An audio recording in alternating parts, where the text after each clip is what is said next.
Friends, ஒரு சமயத்துல என்ன ஆச்சுன்னா, ஒரு பெரிய கம்பெனியோட கேட்டுக்கு எதிர்க்க ஒரு சமோசா வியாபாரியின் கடை இருந்தது. லஞ்ச் டைம்ல பொதுவா கம்பெனியோட எம்ப்ளாயீஸ் அங்க வந்து சமோசா சாப்பிட்டுட்டு இருந்தாங்க. ஒரு நாள் கம்பெனியோட மேனேஜர் வந்து சமோசா சாப்பிட்டுட்டு இருக்கப்பவே சமோசா விக்கிறவர் கிட்ட விளையாட்டா சொல்றாரு, இங்க பாரு ராஜு, நீ சமோசா செய்யறதுக்கு ரொம்ப கடினமா உழைக்கிற. ஆனா உனக்கு தோணலையா நீ உன்னோட டைம் அண்ட் எனர்ஜிய சமோசா விக்கிறதுல வீணாக்குறன்னு? நினைச்சு பாரு, அப்படி நீ என்ன மாதிரி இந்த கம்பெனில வேலை செஞ்சுட்டு இருந்தனா அப்ப இன்னைக்கு நீ எங்க இருந்து எங்க வந்திருப்ப? வாய்ப்பு இருக்கு நீயே இன்னைக்கு ஒரு பெரிய பொசிஷன்ல இருந்திருப்ப. அண்ட் என்ன மாதிரியே ஒரு பிரைவேட் ஏசி கேபின்ல உட்காந்துட்டு வேலை செஞ்சுட்டு இருந்திருப்ப. இந்த விஷயத்தை குறித்து சமோசா விக்கிறவர் சிரிச்சுக்கிட்டே பதில் சொல்றாரு, மேனேஜர் சார், என்னோட இந்த வேலை உங்க ஜாபை விட பல மடங்கு பெட்டரானது. 10 வருஷத்துக்கு முன்னாடி நான் கூடையில சமோசா வித்துட்டு இருந்தேன். அப்பதான் உங்களுக்கு இந்த ஜாப் கிடைச்சது. அப்ப நான் மாசத்துக்கு 1000 ரூபாய் சம்பாதிச்சிட்டு இருந்தேன். அண்ட் உங்களுடைய சம்பளம் 10,000 ரூபாய். இந்த 10 வருஷம் நம்ம ரெண்டு பேருமே ரொம்ப உழைச்சிருக்கோம். நீங்க சூப்பர்வைசர்ல இருந்து மேனேஜர் ஆயிட்டீங்க. அண்ட் நான் கூடையில இருந்து இந்த கடையோட முதலாளி ஆயிட்டேன். எனக்கு நீங்க மாசத்துக்கு 80,000 ரூபாய் சம்பாதிக்கிறீங்க. அண்ட் நான் 2 லட்சம் ரூபாய். நான் வந்து ரொம்ப கம்மி லெவல்ல இருந்து பிசினஸ் ஆரம்பிச்சேன். ஆனா என் பையனுக்கு இதெல்லாம் சந்திக்கணும்னு அவசியம் வராது. என் கடை என் பையனுக்கு கிடைக்கும். நான் என் வாழ்க்கை முழுவதும் என்ன உழைச்சிருக்கணும் அதோடைய பலன் என் பசங்க அனுபவிப்பாங்க. ஆனா உங்க வாழ்க்கை முழுவதும் நீங்க செஞ்ச உழைப்புக்கான பலனை உங்க கம்பெனியோட முதலாளியோட பசங்க அனுபவிப்பாங்க.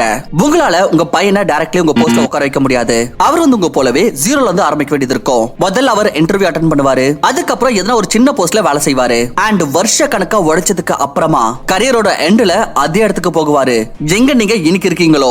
ஆனா என் பையன் பிசினஸ் இங்க இருந்து இன்னும் மேல எடுத்துன்னு போகுவான். சோ இப்ப நீங்களே சொல்லுங்க, யாரோட டைம் அண்ட் எனர்ஜி வேஸ்ட் ஆகுது, உங்கள்தா இல்ல என்னதா? இத சொல்லி அந்த சமோசாக்காரர் மேனேஜரோட வாயை மூடுனதுக்கு அப்புறமா அந்த மேனேஜர் அவரை திரும்ப வம்பு விழிக்கணும்னு யோசிக்கல. ஃப்ரெண்ட்ஸ், நம்ம நாட்டுல ஆரம்பத்துல இருந்தே வேலைக்கு போகிறது பிசினஸ் விட ரொம்பவே சேஃப் அண்ட் பெட்டர் கரியர் ஆப்ஷனாக கருதப்படுது. ஐ நோ இதுக்கு பின்னாடி ஏகப்பட்ட சாலிட் ரீசன்ஸ் இருக்கு. லைக் பிசினஸ் ஆரம்பிக்கணும்னா அதுல ரிஸ்க் இருக்கு. பிசினஸ் சரியா போகுமா இல்லையா, இல்ல எவ்வளவு நாளுக்கு போகும் அது நமக்கு தெரியாது. ஆனா ஜாப்ல நமக்கு ஒவ்வொரு மாசமும் ஒரு நிலையான சம்பளம் கிடைச்சிரும். ஆனா உண்மையை சொல்லணும்னா இது ஒரு பெர்செப்ஷன் தான் ஜாப் பிசினஸ் விட பெட்டர்னு சொல்றது. ஏன்னா வருஷம் ஏகப்பட்ட இளைஞர்கள் வேலை இல்லாம அவதிப்பட்டு இருக்காங்க. ஆனாலும் நம்ம நாட்டோடைய அன்எம்ப்ளாய்மெண்ட் ரேட் பாத்தீங்கன்னா இது நாளுக்கு நாள் அதிகரிச்சுட்டே இருக்கு. அண்ட் இதுக்கு பின்னாடி ஒரு ஆப்வியஸான ரீசன் இருக்கு. அப்படி எல்லாருமே ஜாப் சீக்கர் ஆயிட்டோம்னா அப்போ நியூ ஜாப்ஸ் எப்படி ப்ரொடியூஸ் ஆகும்? அண்ட் அப்படி நியூ ஜாப்ஸ் ப்ரொடியூஸ் ஆகலனா அப்போ அன்எம்ப்ளாய்மெண்ட் அதிகமா தான் ஆகும், வேற எதுவுமே இல்ல. எனவே இது ஒரு பீக் டைம் நம்ம பிசினஸ் பண்றதுக்கு. இதனால நம்முடைய முன்னேற்றத்துக்கு கூடவே நாட்டுடைய வளர்ச்சியிலும் நம்ம பங்களிக்க முடியும். பை த வே, நீங்க சக்சஸ் ஆகிறதுக்கு ஒரு ஸ்டார்ட் அப் ஐடியால தான் வேலை செய்யணும்னு அவசியம் இல்ல. பிகாஸ் வெல் பாத்தீங்கன்னா ஸ்டார்ட் அப் உடைய ஃபெயிலியர் ரேட் ரொம்ப ஹையா இருக்கு. அப்படி உங்களோட முதல் வெஞ்சரே ஃபெயில் ஆயிடுச்சுன்னா அப்ப நீங்க வேலை இல்லாதவர மட்டும் இல்ல கடன் காரணமா ஆயிடுவீங்க. ஸ்டார்ட் அப் கேம் யாருக்குன்னா யார்கிட்ட ரொம்ப கிரியேட்டிவான ஐடியா இருக்கோ மத்தவங்களோட ப்ராப்ளம் சால்வ் பண்றதுக்கு இந்த மாதிரி ஐடியால வேலை செஞ்சு அவங்களால சீக்கிரமா growth அடைய முடியும். ஹவவர் உலகத்துல எல்லாருமே கிரியேட்டிவா இருக்க மாட்டாங்க. தட் இஸ் வை இந்த வீடியோல நாங்க இந்த மாதிரியான பிசினஸ் பத்தி சொல்லுவோம் எதெல்லாம் கடந்த பல வருஷமா ஓடிட்டு இருக்கோம். அண்ட் வரப்போற காலத்திலயும் இது மூடுறதுக்கான சான்சஸ் ரொம்பவே கம்மி. அண்ட் இந்த பிசினஸ்லயும் பாத்தீங்கன்னா அவ்வளவு கிரியேட்டிவிட்டியும் அவசியம் படாது.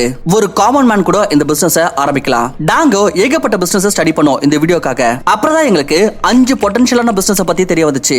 இதுல காசு போறதுக்கு முன்னாடி நீங்க அவ்வளவா யோசிக்க வேண்டியதே இருக்காது. ஏன்னா இது எல்லாமே எவர் கிரீனான பிசினஸ். அதாவது பல வருஷங்களா நடந்துட்டு இருக்கு. அண்ட் வர காலத்திலயும் இது நிக்கிறதுக்கான வாய்ப்பு எனக்கு எதுவுமே தெரியல. பிகாஸ் இந்த எல்லா பிசினஸும் மக்களுடைய நீட கேட்டர் பண்ணுது. சோ சீக்கிரமா தெரிஞ்சுக்க ஆரம்பிக்கலாம் இந்த 5 ஸ்மால் பிசினஸ் ஐடியாஸ் பத்தி. நம்பர் 1 ஸ்மால் பிசினஸ் ஐடியா வந்து ரன்னிங் எ ஃபுட் ஸ்டால். ஃபுட் அதாவது சாப்பாடு மனிதருடைய 3 அவசியமான விஷயங்கள்ல ஒண்ணு. சோ இதனால தான் என்னதான் ஆனாலும் சரி, எக்கனாமிக் கிரைசிஸ் வருதோ இல்ல வேற எதுவோ, மக்கள் சாப்பாடு சாப்பிடறத நிறுத்த மாட்டாங்க. தட் இஸ் வை இந்த டொமைன்ல பிசினஸ் பண்றது ஜெனிக்கும் ஒரு நஷ்டத்தை ஏற்படுத்தக்கூடிய ஒப்பந்தமா சாபித்தமாகாது. இதுல கஸ்டமர்ஸ்க்கு குறைச்சல இருக்க மாட்டாங்க.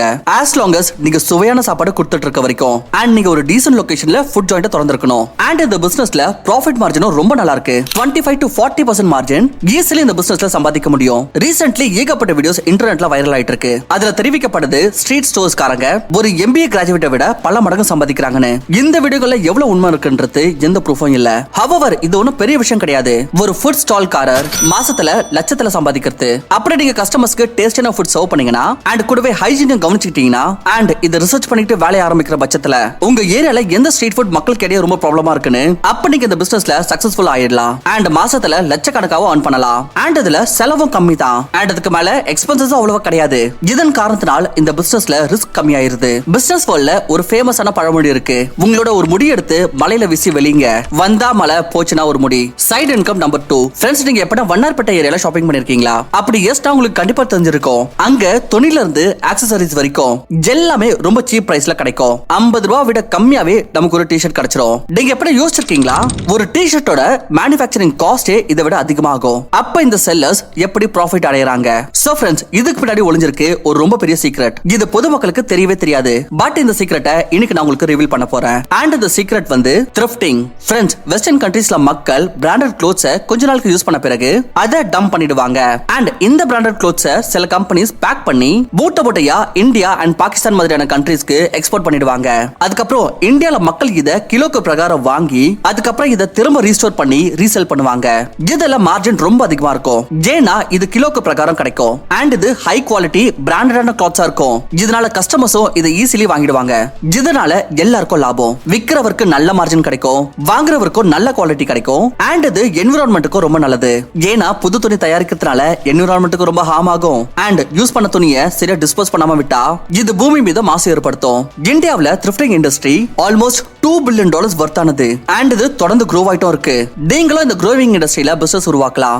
இந்தியாவுல பல இடத்துல உங்களுக்கு செகண்ட் ஹேண்ட் துணிகளுக்கான ஹோல்சேலர்ஸ் கிடைச்சிருவாங்க. உதாரணத்துக்கு ஹரியானாவோட பானிபட்ல ஏகப்பட்ட செல்லர்ஸ் இருக்காங்க. இவங்களை நீங்க ரீச் பண்ணலாம். அண்ட் கிலோக்கு பிரகாரம் துணிகளை வாங்கி நீங்க ஆன்லைன்ல உங்களோட சொந்த வெப்சைட்ல செல் பண்ணலாம். இதுக்கு நீங்க வெப்சைட்ல எப்படி கிரியேட் பண்ணணும்னு கவலைப்பட வேண்டாம். ஏன்னா இன்னைக்கு இருக்கிற காலகட்டத்துல நம்ம ₹1 கூட செலவு பண்ணாம ஒரு ப்ரொஃபஷனலான வெப்சைட்டை கிரியேட் பண்ண முடியும். அப்படி நீங்க டெக் பேக்ரவுண்ட் சேர்ந்தவரா இல்லனா கூட அப்போ நீங்க சிட்டிக் போடுற நேரத்துல ஒரு வெப்சைட்டை உருவாக்குறதுக்கு நான் சஜஸ்ட் பண்றது Odoo. இது வந்து ஒரு சிம்பிள், அஃபோர்டபிள், எஃபிஷியன்டான ஓபன் சோர்ஸ் ERP சாஃப்ட்வேர். இங்க உங்களுக்கு வெப்சைட் பில்டிங்ல இருந்து ஆரம்பிச்சு accounting, inventory, CRM, sales, invoicing, மார்க்கெட்டிங்னு எல்லாமே ஒரே பிளாட்ஃபார்ம்லயே கிடைச்சிரும். ஃபார் எக்ஸாம்பிள், உனக்கு ஒரு வெப்சைட் பில்ட் பண்ணனும்னா ரொம்ப ஈஸியா 4 ஸ்டெப்ஸ்ல பில்ட் பண்ணிரலாம். நம்பர் 1, சிம்பிளி உன்னோட கோல் என்னன்றதை டிஃபைன் பண்ணனும். நம்பர் 2, உனக்கு தேவையான கலர்ஸ் சூஸ் பண்ணனும். இதுக்கு நீ உன் லோகோ கூட இன்சர்ட் பண்ணலாம். நம்பர் 3, உங்க பேஜுக்கு தேவையான ஃபீச்சர்ஸ் ஆட் பண்ணுங்க. அண்ட் அட் லாஸ்ட் உங்களுக்கு பிடிச்ச தீமை சூஸ் பண்ணுங்க. Your website is ready. இதுக்கு அப்புறம் நீங்க உங்களுக்கு இஷ்ட பிரகாரம் கஸ்டமைஸ் பண்ணிக்கலாம். வெறும் சிம்பிளா டிராக் அண்ட் டிராப் பண்ணி. Odooல இருக்கிற பெஸ்ட் பார்ட் என்னன்னா உங்களுடைய ஃபர்ஸ்ட் ஆப் வந்து ஃப்ரீ. அதுவும் லைஃப் டைம்க்கு. இது கூடவே உங்க வெப்சைட்டோட கஸ்டம் டொமைனும் அதுவும் 1 வருஷத்துக்கு உங்களுக்கு ஃப்ரீயா கிடைக்கும். அண்ட் அதுக்கப்புறம் உங்களோட பிசினஸ் கொஞ்சம் கொஞ்சமா grow ஆக இன்வாய்சிங்ல ஆரம்பிச்சு ப்ராஜெக்ட் மேனேஜ்மெண்ட் வரைக்கும் எல்லா டூல்ஸும் உங்களுக்கு இங்கேயே கிடைச்சிடும். அதுவும் ரொம்ப அஃபோர்டபிள் பிரைஸ்ல ₹580 per monthலயே உங்களுக்கு 45+ ஆப்ஸ்க்கான ஆக்சஸ் கிடைச்சிடும். அண்ட் சீம்லெஸ்லி உங்களோட பிசினஸ் குழுவா இன்டிகிரேட் ஆயிடும். Odooவோட லிங்க் உங்களுக்கு டிஸ்கிரிப்ஷன்ல கிடைச்சிடும். அதை நீங்க வீடியோக்கு அப்புறம் கண்டிப்பா செக் அவுட் பண்ணலாம். தேர்ட் பிசினஸ் ஐடியா வந்து ஒரு ஜூஸ் பாயிண்ட், ஷேக்ஸ் இல்ல ஸ்மூத்திஸ் கார்னர். ரீசென்ட்லி இந்தியாக்கு பல விஷயங்களுக்கு கேபிட்டல் ஸ்டேட்டஸ் கொடுத்திருக்காங்க. ஆனா பல கேசஸ்ல இந்த ஸ்டேட்டஸ் வியாதிகளுக்கு இந்தியாக்கு கிடைச்சிருக்கு. உதாரணத்துக்கு இந்தியாவை கேன்சர் கேபிட்டல்னு சொல்றாங்க. டயபெட்டிஸ் கேபிட்டல் ஸ்டேட்டஸ் நமக்கு ஆல்ரெடி கிடைச்சிருச்சு. அண்ட் கூடவே இந்தியால இளைஞர்களுக்கு இடையே கார்டியாக் அரெஸ்ட் கேசஸும் ரொம்பவே அதிகரிச்சிட்டு இருக்கு. இந்த எல்லா வியாதிகளும் லட்சக்கணக்கான இந்தியன்ஸோட உயிரெடுத்துட்டு இருக்கு ஒவ்வொரு வருஷமும். அண்ட் இதுக்கு எல்லாத்துக்கும் பின்னாடி இருக்கிற மேஜரான காரணம் வந்து நம்மளுடைய unhealthy diet, package foods and ட்ரிங்க்ஸ்கான போக்கு நம்மளுடைய ஹெல்த்தை ரொம்பவே மோசமான முறையில டிஸ்ட்ராய் பண்ணுது. அண்ட் கொஞ்சம் கொஞ்சமா இந்த விஷயத்தை நம்ம இந்தியன்ஸ் புரிஞ்சுக்க ஆரம்பிச்சிட்டாங்க. அண்ட் நிறைய ஏகப்பட்ட பேர் இப்போ ஹெல்த் கான்ஷியஸ் ஆயிட்டு இருக்காங்க. இந்த ட்ரெண்ட் இப்போ கொஞ்சம் புதுசு. ஆனா ட்ரெண்ட டைம்லி கேட்ச் பண்றது தான் ஒரு ஸ்மார்ட் பிசினஸ் மேனோட வேலையே. இந்த ட்ரெண்ட பிடிக்கிறதுக்கு நீங்க ஒரு ஜூஸ் பாயிண்ட திறக்கலாம். இதுல நீங்க ஃப்ரெஷ் ஃப்ரூட்ஸ் உடைய ஹெல்தி ஜூஸ் மக்களுக்கு சர்வ் பண்ணலாம். இல்லனா கொஞ்சம் கம்மி ஹெல்தி பட் ரொம்ப பொட்டன்ஷியல் உள்ள லஸ்ஸி பாயிண்ட் ஓபன் பண்ணலாம். இந்தியா ஒரு டிராபிக்கல் ரீஜன்ல உள்ள கண்ட்ரி. இங்க இருக்கிற வெதர் மோஸ்ட்லி சிட்டிஸ்ல வருஷம் முழுவதும் வெயிலா இருக்கும். சோ இந்த மாதிரி கிளைமேட்ல சம்மர் ரிலேட்டட் ஜூஸஸ் செல் பண்றது இயர் லாங் உங்களுக்கு இன்கம் ஈட்டி கொடுக்கும். அண்ட் டீசன்ட் இன்கம் நீங்க earn பண்ணலாம். லஸ்ஸி பிசினஸ் எடுத்துக்கலாம். அப்படி நீங்க இதை தனியா நடத்துறீங்கன்னா டெய்லி 100 கப் செல் பண்ணீங்கன்னா அதோட பிரைஸ் 80 ல இருந்து 100 ரூபாய்க்கு எடையா இருக்கலாம். அப்ப உங்க டெய்லி சேல் 8000 ல இருந்து 10000 ரூபாய்க்கு எடையா இருக்கும். அப்ப டெய்லி 2400 ல இருந்து 3000 ரூபாய் அண்ட் மாசத்துக்கு 72000 ல இருந்து 90000 ரூபாய்க்கான earnings நீங்க சம்பாதிக்க முடியும். டெஃபினெட்லி இந்த இன்கம் இந்தியால எந்த ஒரு 9 to 5 ஜாபை விட பெட்டர் தான். ஹவவர் இந்த பிசினஸ்ல சக்சஸும் taste, hygiene and good experience மீது தான் டிபெண்டா இருக்கு. அண்ட் பிசினஸ்ல கஸ்டமர் அக்வைர் பண்றது அதுக்கு டைம் ஆகும். சோ ஓவர் நைட் சக்சஸ்க்கான கனவு காணாதீங்க. அண்ட் இந்த பிசினஸ் ஒரு லோ காஸ்டான பிசினஸ். இதன் காரணத்தினால் இதுல ரிஸ்க்கும் கம்மி. சோ இதுதான் தேர்ட் பிசினஸ் ஐடியா. இப்போ ஃபோர்த் பிசினஸ் ஐடியா வந்து car washing and detailing business. இந்தியாவுல நியர்லி 50 மில்லியன் கார்ஸ் இருக்கு ரோட்ஸ்ல போயிட்டு இருக்கு. அண்ட் இது தற்போதைய டேட்டா. ஃபியூச்சர்ல இந்த நம்பர் இன்னும் இன்க்ரீஸ் ஆகும். பிகாஸ் இந்தியா யங் பாப்புலேஷன் விஷயத்துல மத்த கண்ட்ரிஸை விட ரொம்ப முன்னாடி இருக்கு. சோ இந்த யங் பீப்பிள் ஆஸ் சொன்ன சம்பாதிக்க ஆரம்பிச்சதுமே அப்போ ஆப்வியஸ்லி அவங்க கார் மாதிரியான விஷயத்துல இன்வெஸ்ட் பண்ணுவாங்க. இதனால ரோட்ஸ்ல காரோட எண்ணிக்கை இன்னும் அதிகமாகும். இப்போ இந்த ரோட்ல அதிகரிக்கிற வெஹிக்கிள்ஸ் மேபி ஒரு ப்ராப்ளமா தோணலாம் டிராபிக் பாயிண்ட் ஆஃப் வியூல. ஆனா பிசினஸ் கண்ணோட்டத்துல இது ஒரு நல்ல ஆப்பர்ச்சுனிட்டியாவும் சாபித்தமாகலாம். வெஹிக்கிள்ஸ் யாரெல்லாம் வாங்குறாங்களோ அதுல அதிகபட்சமான ஆட்கள் ஆபீஸ் கோயிங்கா இருப்பாங்க, இல்ல பிசினஸ் ஓனர்ஸா இருப்பாங்க. அண்ட் இந்த ஆட்கள் ரொம்ப பிஸியா இருப்பாங்க. இதனாலேயே காரை சுத்தம் படுத்தி கழுவுன்ற வேலை இவங்களுக்கு பாசிபிளா இருக்காது. தட் இஸ் வை அவங்க காரை வெளியே கொடுத்து வாஷ் பண்றது இவங்களுக்கு ஒரே ஆப்ஷனா இருக்கும். எனவே அப்படி நீங்களும் ஒரு கார் வாஷிங் இல்ல டீடைலிங் பாயிண்ட் ஓபன் பண்றீங்கன்னா, அப்படி நீங்க உங்களுடைய சர்வீஸ் கார் ஓனர்ஸ்க்கு ப்ரொவைட் பண்ணீங்கன்னா, ஒரு வண்டியோட கம்ப்ளீட் இன்டீரியர் அண்ட் எக்ஸ்டீரியரை கிளீன் பண்றதுக்கு 300 இருந்து 1000 ரூபாய் வரைக்கும் கூட சார்ஜ் பண்ணலாம், டிபெண்டிங் ஆன் யுவர் சர்வீசஸ். சில பேர் இதை விட கூட ஹையா சார்ஜ் பண்றாங்க. பட் அவங்க சர்வீஸும் அதுக்கு பிரகாரமே கொடுக்கணும். இப்போ இதுல இருந்து நீங்க எஸ்டிமேட் பண்ணலாம் ஸ்மால் பிசினஸ்ல எவ்வளவு பொட்டன்ஷியல் இருக்குன்னு. டெய்லி அப்படி நீங்க 10 வண்டி கூட கிளீன் பண்ணலாம் அண்ட் இருக்கத்திலே கம்மி 300 ரூபாய் சார்ஜ் பண்றேன்னு வச்சுக்கலாம். அப்ப நீங்க டெய்லி 3000 ரூபாய் சம்பாதிச்சிருவீங்க. அண்ட் இதுல உங்களுக்கு செலவுன்னு ஒன்னும் பெருசா வராது. வெறும் கொஞ்சம் கரண்ட் பில், தண்ணி, ஷாம்பு மாதிரி சின்ன சின்ன விஷயத்துக்கு தான் செலவு வரும். மிச்சம் எல்லாமே உங்களுக்கு பியூர் ப்ராஃபிட் தான். மேல் கொண்டு வேணும்னா நீங்க ஆட்டோமேட்டிக் கார் வாஷிங் மிஷின் கூட இன்ஸ்டால் பண்ணலாம் அண்ட் பிசினஸ் எக்ஸ்பாண்ட் பண்ணலாம். Next and last business idea வந்து ஐஸ்கிரீம் பார்லர். இந்த பிசினஸ்ல ஒரு டவுன் சைடு இருக்கு, நான் ஆரம்பத்திலே சொல்லிடுறேன். இது ஒரு சீசனல் பிசினஸ், பட் ஸ்டில் ஏன்னா ஒரு ப்ராஃபிட்டபிள் அண்ட் எப்பவுமே போயிட்டு இருக்கிற ஒரு பிசினஸா இருக்கிறதுனால இதனாலே நான் இதை இந்த லிஸ்ட்ல சேர்த்திருக்கேன். ஐஸ்கிரீம் ஒரு ஃபேவரட்டான ஃபுட், முக்கியமா குழந்தைகளுக்கும் அண்ட் இளைஞர்களுக்கும் இடையே. சோ இதனாலேயே அப்படி யாரா ஒருத்தர் ஐஸ்கிரீம் பார்லர் பிசினஸ் பண்ணணும்னு ஆரம்பிக்கிறீங்கன்னா, அப்போ இந்த மாதிரியான லொகேஷன்ஸ்லாம் பாருங்க. எங்க பக்கத்துல ஸ்கூல்ஸ் அண்ட் காலேஜஸ்லாம் இருக்கோ, இல்ல பக்கத்துல மால் இல்ல எதனா பார்க் இருக்கணும், எங்க மக்கள் பொதுவா வந்து போயிட்டு இருக்கணும். இப்ப ரெண்டு விதமா ஒரு ஐஸ்கிரீம் பார்லர் நடத்தலாம். ஒன்னு நீங்க உங்களோட சொந்த பிராண்ட ஒன்னு உருவாக்கி செல் பண்ணுங்க, இல்ல ஒரு வெல் நோன் பிராண்டோட பிரான்சைசி எடுத்துக்கோங்க. அப்படி நீங்க உங்க சொந்த பிராண்டுக்கு அண்டர் ஐஸ்கிரீம் செல் பண்ணீங்கன்னா, அப்ப நீங்க 30 to 40% மார்ஜின் சம்பாதிக்கலாம். வெல் இத ஒரு ஹை மார்ஜின் உள்ள பிசினஸ் ஆக்கிறது. ஹவவர் இந்த பிசினஸ் கொஞ்சம் ஹை இன்வெஸ்ட்மென்ட் டிமாண்ட் பண்ணலாம். பட் பிசினஸோட ஒரு ரூல் இருக்கு, that you should always start small and then make it big. So இந்த கேஸ்லயும் முதல்லயே ஒரு பெரிய ஷாப்பை திறந்துறது இல்ல ஏகப்பட்ட ஃபிளேவர்ஸ் லான்ச் பண்ணிருது ஒரு நல்ல டிசிஷனாக இருக்காது. முதல்ல நீங்க சின்னதா ஆரம்பிங்க அண்ட் பாருங்க உங்களுக்கு என்ன ஒர்க் ஆகுது அண்ட் என்ன இல்லன்னு. அப்புறமா slowly and gradually business expand பண்ணுங்க.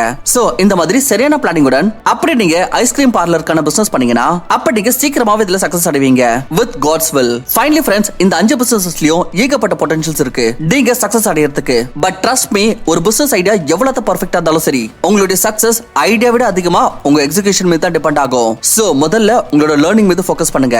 என்ன பிசினஸ் ஆரம்பிக்கணும்னு நினைக்கிறீங்களோ அதன் மீது ஃபுல்லா ரிசர்ச் பண்ணுங்க. தென் மேனேஜபிளான ரிஸ்க் எடுக்கிற விதமா புத்திசாலித்தனமா பிசினஸ் ஆரம்பிங்க. அப்ப நீங்க டெஃபினெட்லி கண்டிப்பா சக்சஸ் ஆவீங்க. சோ ஃப்ரெண்ட்ஸ், இதுல எந்த பிசினஸ் பண்ணனும் நீங்க விரும்புறீங்க கீழே கமெண்ட் பண்ணி மறக்காம சொல்லுங்க. அப்படி இது இல்லாம வேற ஏதாவது ஒரு பிசினஸ் ஐடியா உங்களோட மைண்ட்ல இருந்தாலும் அதுவும் மறக்காம சொல்லலாம். அண்ட் ஃப்ரெண்ட்ஸ், பிசினஸ்க்கு ரிலேட்டடா உங்களுக்கு என்ன டெக் நீட் இருந்தாலும் அதுக்கு ஒரு வாட்டி மறக்காம ஓடோ செக் அவுட் பண்ணிக்கோங்க, டிஸ்கிரிப்ஷன்ல இருக்கு. இதுல உங்களுக்கு ஏகப்பட்ட சொல்யூஷன்ஸ் கிடைக்கும். ஏன்னா நான் உங்களுக்கு முன்னாடி சொன்ன மாதிரி இது all in one business management platform. உங்களுடைய பிசினஸ் மேனேஜ் செய்ய அண்ட் ஞாபகம் வச்சுக்கோங்க, உங்களுடைய ஃபர்ஸ்ட் ஆப் ஃப்ரீ.